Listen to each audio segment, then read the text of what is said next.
South Korea recently conducted its first nationwide survey on socially isolated and withdrawn youth between the ages of 9 and 24.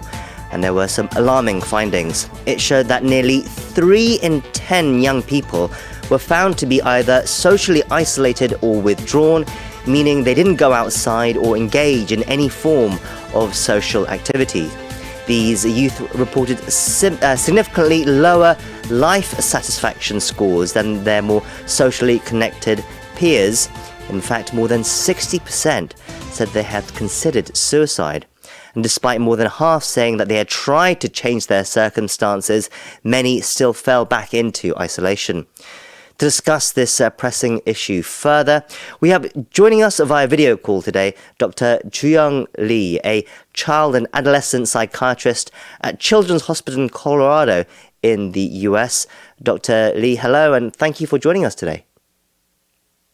Yeah, you're welcome. Always welcome to be here. So, Dr. Lee, first, what did you make of this report? What do these numbers suggest to you, and why is it a problem? So we all know that saying humans are social beings, right? So early humans formed groups to hunt, defend themselves, and raise children better. This led to higher survival rates. So humans developed larger brains to manage complex social interactions. So in this context, the result of survey, social isolation goes against our human nature. So it deprives us of the benefits of meaningful relationships, such as better emotional stability and physical health. So Harvard professor Robert Waldinger explained that social deprivation is as dangerous to health as smoking half a pack of cigarettes every day. Right, it's a very concerning situation indeed. Why do you think it's happening in Korea at the moment? And the report also showed that while over 70% of youths want to try and recover, 55.8% said they have tried. Nearly 40% relapse into isolation. Why is it so hard to break out of the cycle as well? So social isolation can result from repeated rejections in relationships. The feeling of rejection is so strong and people can become sensitized to it. This means after repeated rejections, even slight disapproval may feel like complete rejection. So this can trap someone in a shell and reinforce the belief that being alone is safer than being social. So to break this negative cycle, people need help from a supportive, non-judgmental, trustworthy person, the other person. Once they feel that being connected is actually safer and joyful, they can stop reverting to isolation. The most frequently cited reason for isolation was difficulty in forming or maintaining friendships and relationships with other people. The survey also noted high use of streaming platforms like Netflix and social media among isolated youths. What are your thoughts on the causes of this phenomenon? So using social media can give a false sense of connectedness as the numbers of friends, for example, in Facebook increases. However, excessive use can lead to less time spent in face-to-face interaction, real-world interactions. Constant exposure to others' curated lives can lower confidence in social situations as well. Experiences of cyberbullying and group chats can also lead to social withdrawal. So less in-person interaction means younger people rely more on text-based communication, which lacks nonverbal aspect of communication.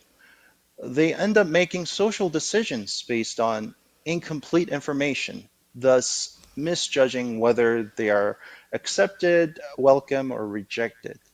So these kind of more failures can forge a belief that future social interactions will also fail. So it sounds like the situation could spiral quickly as well then, once you find yourself in this situation. Is this something Right. that's unique to South Korea, or as a practicing psychiatrist in the US, is this something you're seeing over there as well, and perhaps in other areas? So this issue isn't unique to Korea.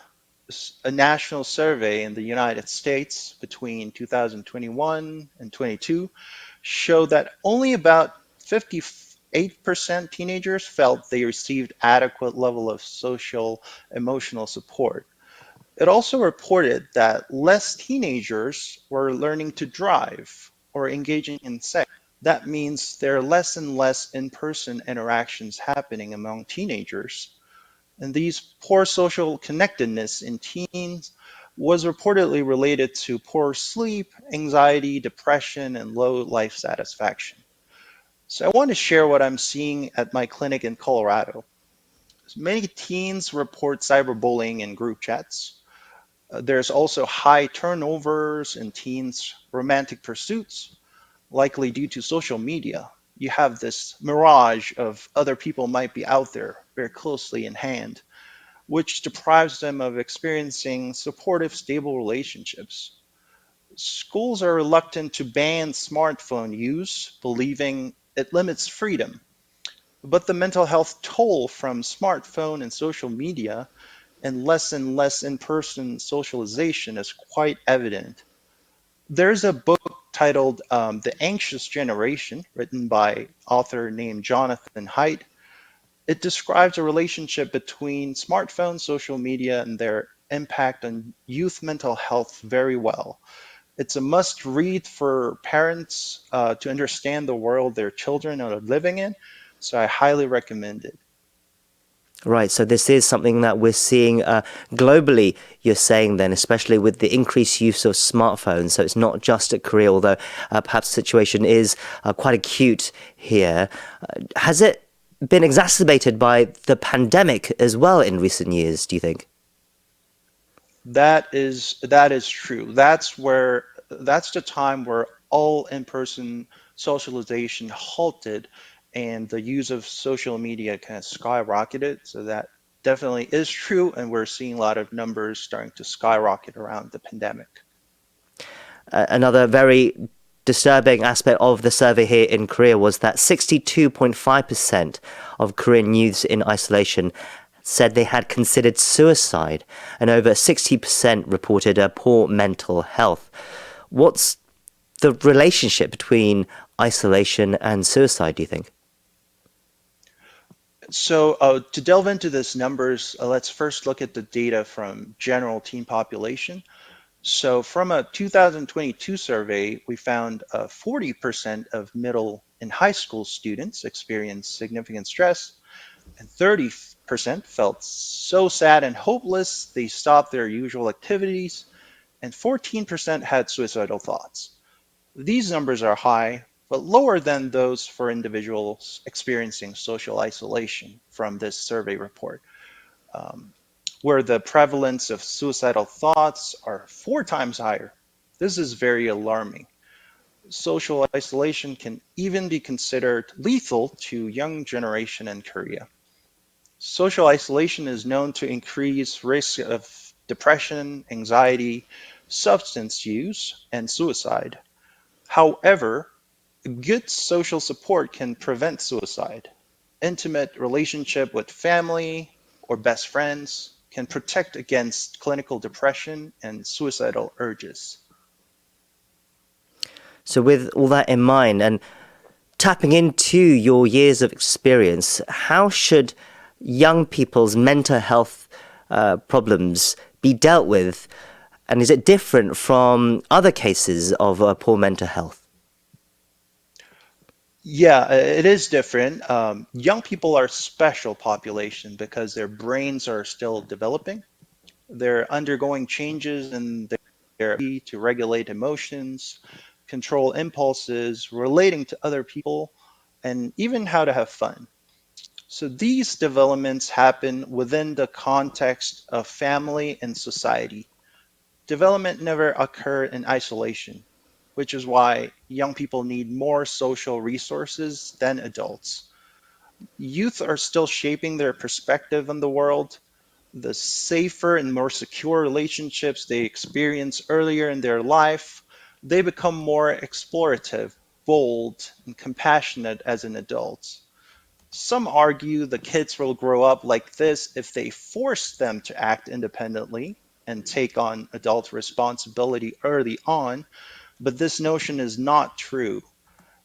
If they experience too many threats in early life, their brain develops in response to a perceived hostile world.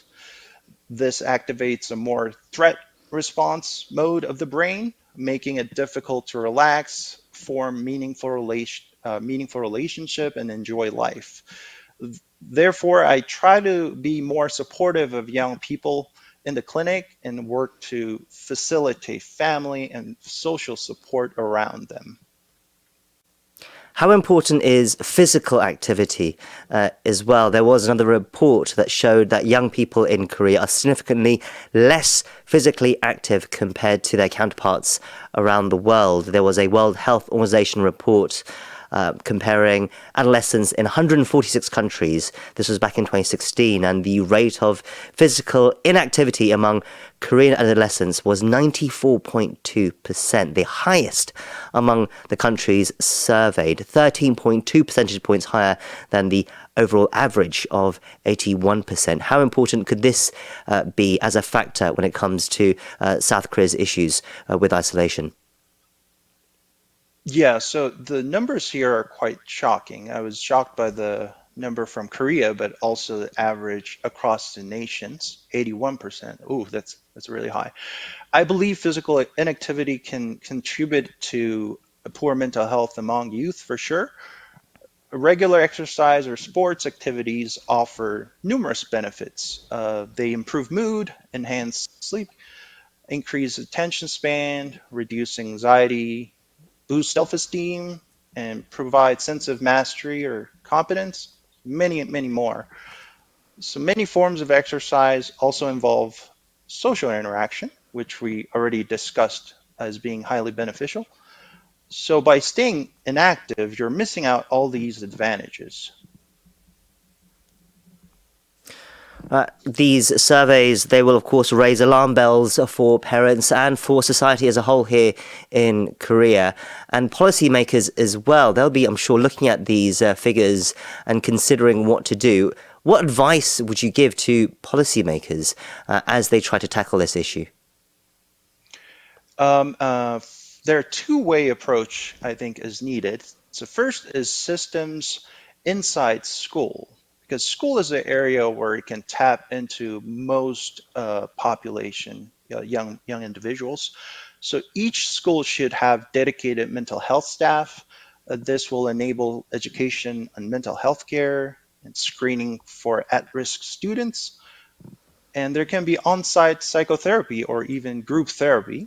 They can also make referrals for medication management to psychiatrists like me. It'll be great if a consulting psychiatrist can be designated for public schools so that they can collaborate with school psychologists or social workers. The second is a system outside the school. There's a model called assertive community treatment called ACT. This program should be expanded to support students and families struggling with school refusal.